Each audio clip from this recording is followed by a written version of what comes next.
Good evening, distinguished viewers. Nakhchivan News information program is on air.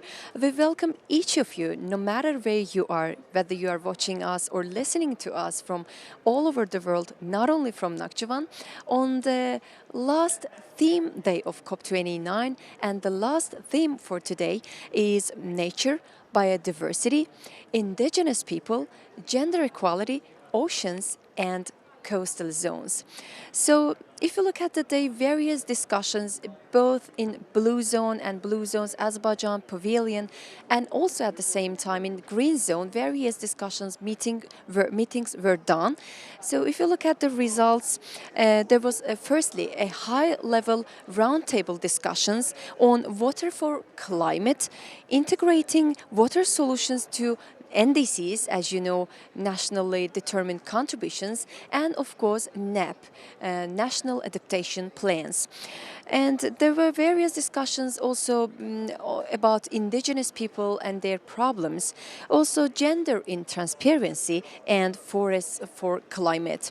If you look at this, some of the specific information, at the end, Baku Dialogue initiative as a protocol was accepted, and it was signed by the COP29's presidency, Mukhtar Babayev, and also UNEP's director. And at the same time, the other organizers included United Nations Economic Commission for Europe, at the same time World Meteorological Organization. Another great thing is that Azerbaijan is organizing COP29 and its initiative. The initiative was supported by Scotland's parliamentary, which is another good news. And the other thing is that the United Nations Global Compact's director, Jason Morrison, in his speech mentioned that the declaration is pretty much anticipated, and when it comes to the implementation, they are expecting lots of positive results in next year's COP30, which is going to be held in Brazil.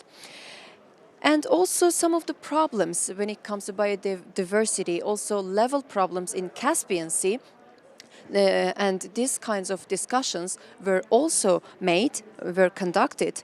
And lastly, we would love to mention about United Nations World Meteorological Organization's hydrology program head, Stefan Ehlenberg, mentioned in his speech that there is a huge increase in the records of increase in especially in the last 15 months when it comes to temperature in weather, and it directly automatically affects atmosphere, which affects hydrology, hydrosphere, and also biosphere. So lots of in some parts of the world various flood is observed. For example, it happened in Spain starting from last month in October 2024, and also in some parts of the world, for example in China, in deserts in Africa, some droughts are observed, unfortunately. And at the end, we would love to mention another quote made by the Netherlands Foreign Affairs Sustainable Development Ambassador, Wampi Libben, mentioned that if appropriate measures are not going to be taken, then until 2015, GDP amount, about 8 to 15% in GDP amount of any particular country will be noticed with loss. So it can result on many economical impacts. So also, as you know, COP29 is exactly nicknamed as Finance COP. People are holding lots of, how to say, actions, pay-up actions starting from the morning. And we also at the end, consequently, want to mention that you will be watching various interviews provided by NTV, Nakhchivan News Information Program, and we wanted to hear opinions of various parties. This includes some of the officials, some of the policymakers from Azerbaijan, as you will see, and also some of the people who are doing technical spheres, how to say technical, how to say implementations, some tools in order to combat climate change, and also some of the students, some of the indigenous people representatives, and we hope that you will enjoy this broadcast of ours. We will be meeting you tomorrow. Thank you so much for your attention. We appreciate your time.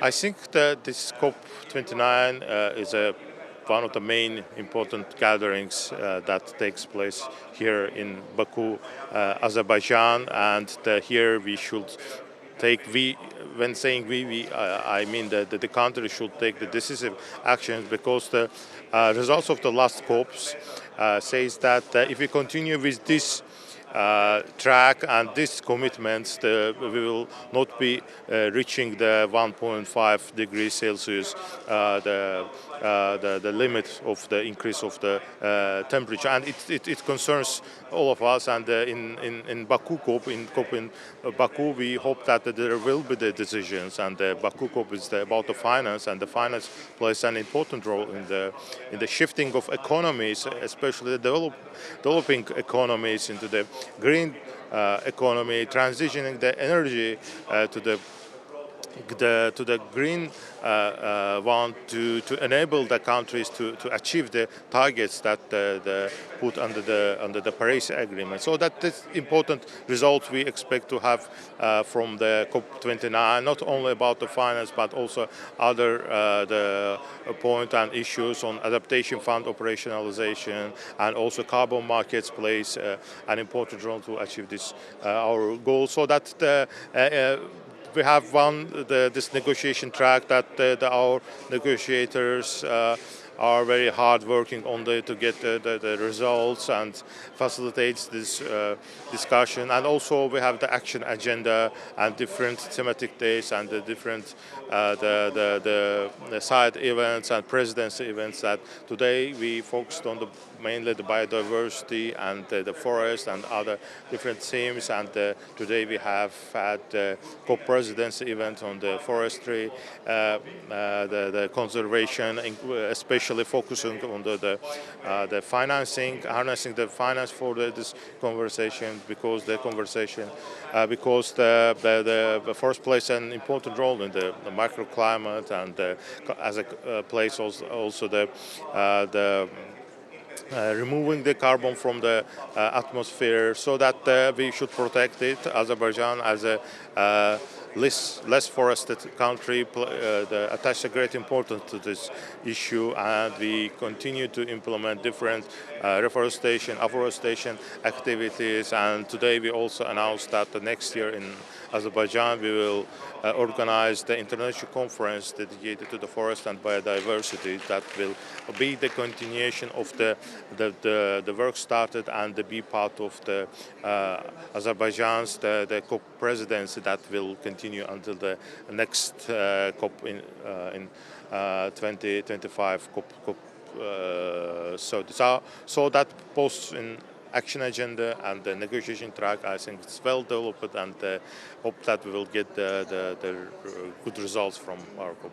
One last thing, as you're at the center, at the heart of this process when it comes to environmental policy, as you mentioned, many of the state heads mentioned about the policy making process, this process importance when it comes to tackling those issues. So do you think that policy making, or all the policymakers, these are the important parts of this process, and how they can implement? Please tell us about the role of policymaking here, as we've got limited period of time, but we've got also lots of questions to ask from a professional person like you. So please, let's talk about the policymaking and its role. Yeah, of course, the policy making is in the heart of this processes because if there will not be the will of the governments and the states so that it's difficult to achieve the results that we are pushing under the Paris Agreement, so that all here the gathered, the representatives are very much involved in these processes, and we believe that this Paris Agreement and the COP29 also that plays important role. And when we are following the negotiations, we also see that the countries also want to continue this agenda and achieve the results. And the situations from countries' point of view is different. Some of them are sees the impact of the climate change and are vulnerable to this change, and some countries in, Some has more indigenous people. yeah, there's different situations in different countries, and we need to find the one solution for all of them. And then it comes again the issue of financing this all the processes to not leave behind anyone and make this the negotiation and the process as much as possible inclusive. The Clean Resource Innovation Network, or CRIN for short, we have a pavilion here at COP29 in Baku, and our organization is a Canadian-based not-for-profit network, and the purpose of our pavilion here is to provide a space for our network members to share their voices in the climate discussion, and in particular to talk about technology solutions that help decarbonize industry. So if I think about what the mission of our organization is, it's about encouraging and enabling the development and the commercialization and adoption of technologies that reduce emissions, that reduce land footprint, and reduce water use of industry. With regards to gender equality and women, I would say globally, my impression is that there's a major disadvantage to women that needs to be fixed. In Canada, it's not as big of an issue, but again, I would say, like, within our network, we have many businesses that are, for example, owned and operated by female CEOs. When I tour around COP, I hear a lot of talk about, so there's talk about policy, there's talk about carbon trading and such. There's a lot of talk about the problems, and I like to see more and more talk about the solutions. And so that's one thing that we're trying to do here, is share solutions. And so we have, in our network, we have organizations that have solutions to reduce or eliminate methane emissions, for example, or to capture carbon and turn it into value-added products, as an example. And so to me, that's a very important piece, is that we're not going to get to a net zero future without solutions, and technology plays a big role in that. One of the ways we try to enable that is through public funding to help offset the costs. And so for the projects that we support, we only support projects that are a partnership between private industry and then with an innovator, and also then with government support, so that it provides some incentive for the industry to move ahead and help this technology develop and bring the price down. I came here to represent Decarbonize as the Canadian Indigenous people, and I, coming here, didn't expect all these people to be so involved and want to know so much about Canada and climate change in Canada, but also the Indigenous impacts that it has. And yeah, it's been amazing to be here and know everything and meet all these new people who are actually interested in hearing what I have to say. What do you expect for the sake of the world at the end of the conference? I hope that they include children's voices and Indigenous voices, because as I said, or as I've been saying in all my presentations, they don't have that many Indigenous people here.